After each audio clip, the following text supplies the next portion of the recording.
What's going on, guys? Welcome back to the channel. I've been wanting to start a series showing how to complete Legend and Master Lost sectors in Destiny 2, and in today's video I'll be breaking down the basics and giving you a walkthrough of how to complete a Master Lost sector, which in today's video is Aphelion's Rest. This video is going to be more in depth than the rest, so if you want to skip to any section, see the timestamps below. As always, if you learn anything or if you enjoy the video, be sure to hit the like button. And if you're not already, hit that subscribe button and turn on notifications so you don't miss out on our new content. So the first thing to know is if you haven't already cleared each lost sector on a given destination, you will not be able to see Legend and Master Lost sectors on that destination. These lost sectors can be completed while patrolling a planet, and if you need help finding them, I'll have some guides linked down below in the description to help you out.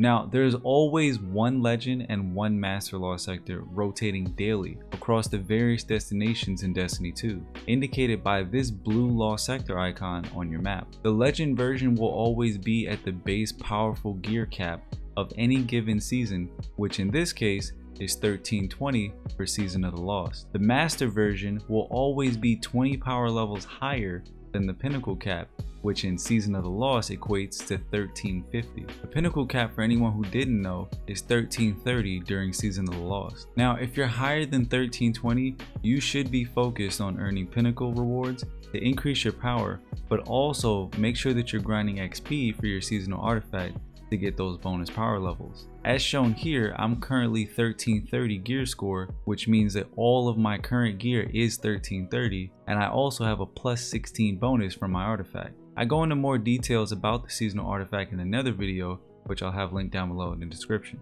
A question that some of you might also have at this point is, why do you want to do Legend and Master Lost sectors in the first place? And the main reason is to farm exotics. Legend and Master Lost sectors rotate exotic armor pieces daily. So if you're looking for a specific armor piece, whether it's a helmet, chest piece, boots, gauntlets, whatever it is, make sure that you're checking the Legend and Master Lost sector rotations to see if what you're trying to farm is currently available. Now, while prepping for a Master or Legend Lost sector, the first thing you want to check is the info card for the activity. This card displays what champions to expect, enemy shield types, modifiers, and burn.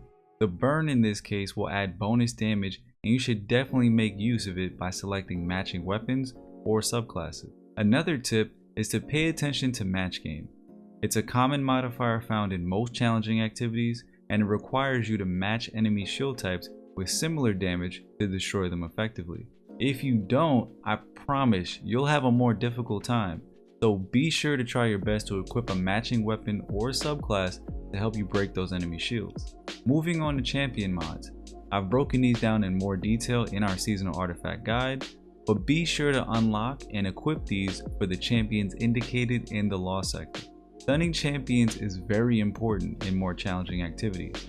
By doing so, you're able to stop them temporarily and also weaken them for more damage. Also, read the details on your champion mods to understand how to activate them. Not every mod activates by just shooting your gun. For example, to use unstoppable rounds, you have to aim down sights temporarily before an unstoppable round is loaded.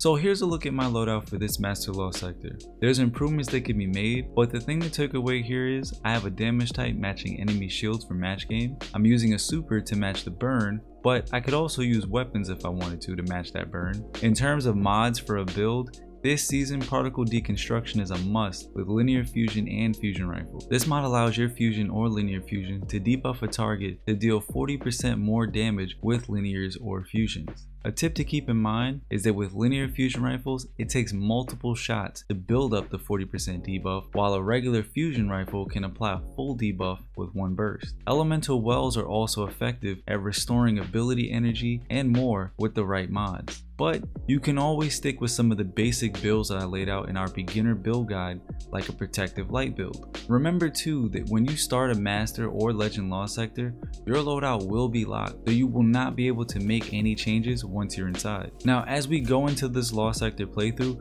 remember that you have limited revives, but you will gain one for every champion that you kill. The best tip I can give here is to take your time. It's okay to die because there's no bonus for going flawless. Also, learn from your mistakes. You will make plenty of them. In this playthrough, I die once near the end, but we don't panic. we just refocus and find your targets. Another important tip is to always try to clear as many red bar enemies before engaging any champions. It'll make those champion fights a lot easier. Also, champions will not bother you if they don't have a line of sight on you. So always try to keep out of line of sight while dealing with other enemies before you're ready to engage with the champion. Lastly, if you die with no revives, you will have to start over again. While there is no time limit, after 15 minutes you will get a message that darkness encroaches and your revives will dwindle down to 0. I know we just went over a lot of information, but I hope all this stuff helps you out. Now let's get into this week's Master Lost sector, Aphelion's Rest. So in this first area, you'll fight 2 waves of taken thralls. Keep your distance and take them out, and be mindful that it's very easy to let your guard down and get swarmed, so try to wipe these enemies out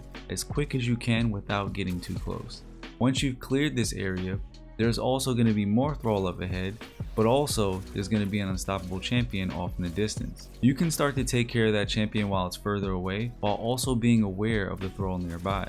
Work that champion down while also killing the adds that are close to you, and you shouldn't have any issues. A tip about unstoppables to keep in mind is that once unstoppables see you, they will continue to shoot at you and advance in your direction. So be sure to keep your distance and use cover to your advantage. Now after you've cleared this area, there will be 2 overload champions, taken scions and acolytes up ahead. Taken acolytes will have void shields and shoot stasis fields that will slow you down, so focus on taking them out first. The taken scions are going to continue to multiply if you don't take care of them quickly, so if you need to, you can pop a super here to clear them out as quick as possible. Focus on taking these enemies out before you engage with the overloads, and be mindful that overloads will also shoot stasis to slow you down, so break that line of sight until you're ready to engage. An unstoppable will also spawn here after you kill a few scions, so be ready to stun it.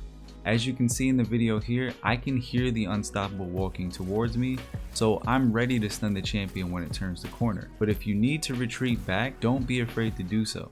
After all the enemies are cleared, you can start to focus down the overload champions. My recommendation for overloads is always going to be Lemonarch, but if you don't have Lemonarch, then I suggest you use a sword with an overload mod and passive guard. With Lemonarch, you can shoot from a distance and mostly keep the overload champion stunned while you continue to fire. But if you have to use a sword, just be careful of your angle of attack. Stasis is also a great tool here to help you freeze the champions before you engage. Now after you've killed these champions, you can move on to the final area. I suggest taking care of the scion and thralls in the lower area closer to you before you engage with any of the overload champions and acolytes in the back. Once you've taken out a few enemies, the boss will spawn along with another unstoppable champion. Again, you can retreat backwards to give yourself some space to deal with these enemies, and just remember to take your time. After you've taken care of the unstoppable, you can continue to focus on clearing out the acolytes and scions, and then dealing with whatever champions are left over. If you are using a sword at this point, I definitely suggest that you take care of all the acolytes and scions before you try to make your way around to the overload champions in the back. Again, stasis is going to be a great tool here to freeze the overload champions while you kill them, so definitely make use of it. And the reason that you want to try to kill all the champions inside the Lost Sector is because by getting a platinum medal at the end, you'll increase your chances of getting better rewards from that Lost Sector. So whatever exotic you're farming, you'll have a better chance of earning it by the end. So once all the enemies are finished up and you've defeated the boss, you've now completed your first Master Lost Sector, Aphelion's Rest. I hope this video helped you. I hope you learned something. I hope you guys share this guy with a friend who you think it'll help out. Comment below if you have any other questions or suggestions. I thank you all for watching and continue to support the channel. I appreciate all the love and support. We just hit 700 subs. We're on our way to 1,000. You guys can find all my socials and other videos on the channel in the links down below. Thank you again, and I'll see you in the next one. Peace.